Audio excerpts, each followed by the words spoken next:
Ойдым дегенде, ойдым, жұққа емес жүңдерді, қалың қойдым, ай сәулем, ай.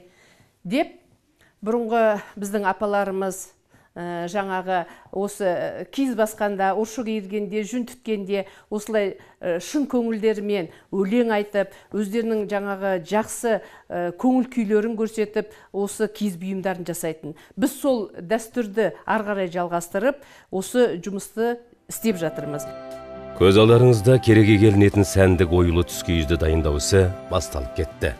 Әуелгі басқыш жүн тарту, жүн талшықтары бір-біріне жақсы бірігу үшін қос қабаттап, екі бақытта тартамыз.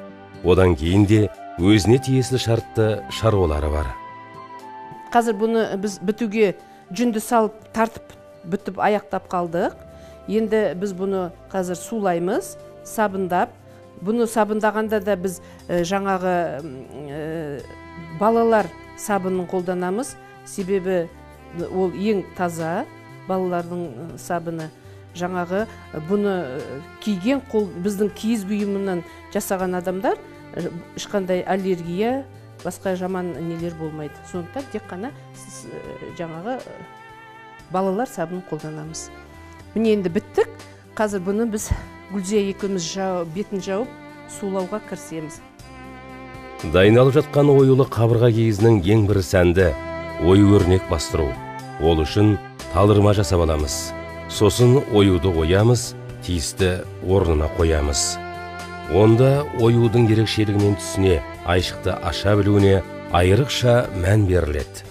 Ал енді түс киіздің оюын жасау үшін алдымен талдырма жасап алғаннан кейін дайын оюды осыған бекітіп, енді оюын ойып аламыз.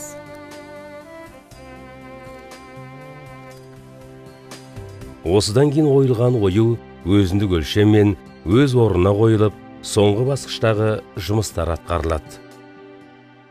Ойып алған оюымызды мына жаңағы астына, түс киіздің салынған астына осы оюымызды саламыз. Оюымыз салғаннан кейін бетін жауып, жаңағы илейміз. Илеп, жан-жақты оюымыздың ары-бері кетіп қалмаған жағдайын қарап отыруымыз керек.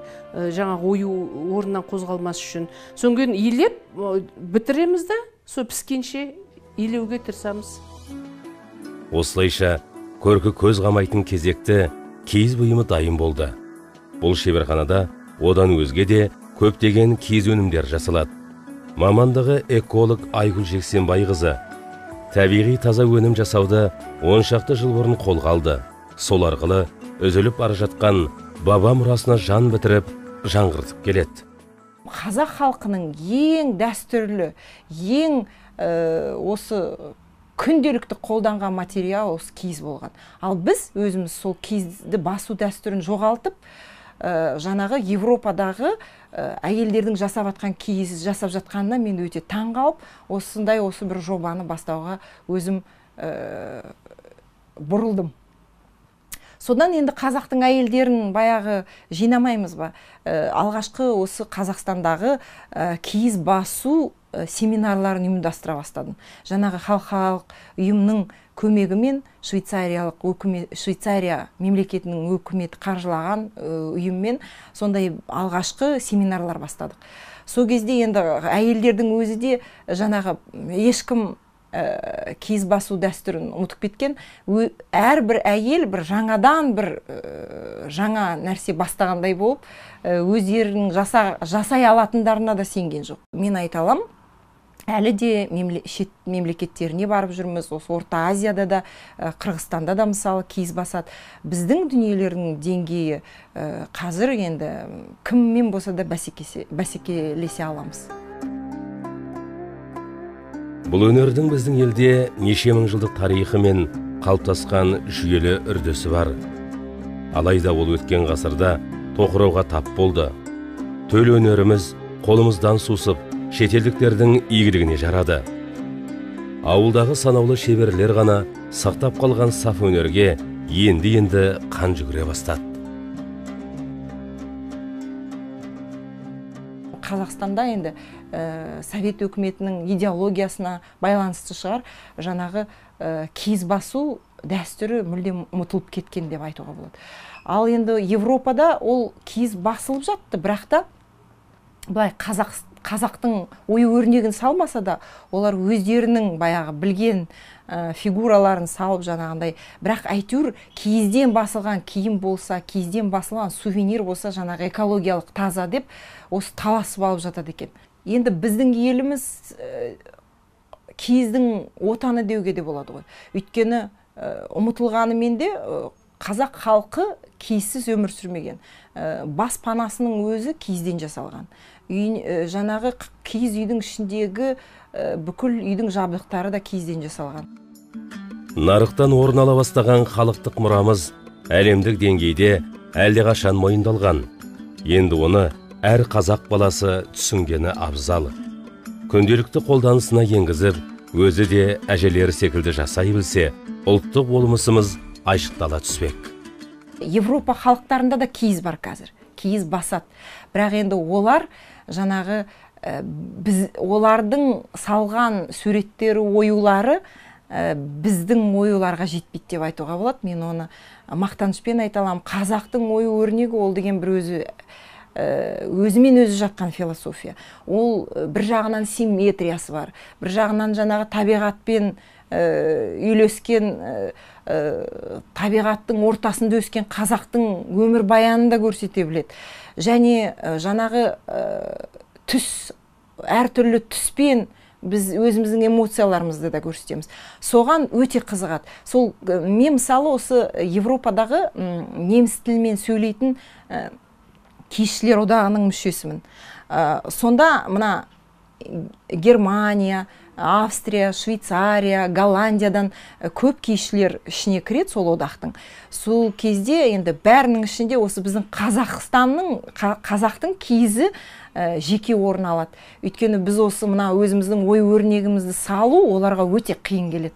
Олар қанша біздің ой өрнегімізді қайталайын десе де, элементтері оларға өте қиын болып тұрады. Бізге оңайшылығы, біз қазір осы 10 шақты жылда бәрін қайтадан орнына келтіріп отырғанымыз біздің қанымызда бар деп ойлаймын. Жасалған бұйымның сапалы болуы жандануына жол ашады. Мұндағы киізшілер дайындаған өнімдер әуелі халықаралық ұйымдардан, сосын мемлекеттік мекемелерден тиісті бағасын алды. Халықтың ықыласы да күн санап артып келеді. Біз жасаған бұйымдарға өте айрықша көңіл бөлеміз. ЮНЕСКО-ның халықаралық сапа белгісіне 5 рет алдық. Және де сонымен қатар Қазақстанның 2012 жылы Қазақстанның сапалы товары деген осының бәрі сапалы жұмыс істегеннің нәтижесі. Алда Астанада өтетін әлемдік көрме. Әуелі индустрия және жаңа технологиялар министрлігімен бірлесіп, қазақ қолөнершілерінің фестивалін өткізді. Енді оны ары қарай дамытып, жүйелей түсу жоспары тұр. Экспоны алу деген бір үлкен бізге бір абырой болып шығып отыр. Абыройымыз, егер біздің Қазақстанға келген әрбір турист сол кездегі кем дегенде бір сувенир алады.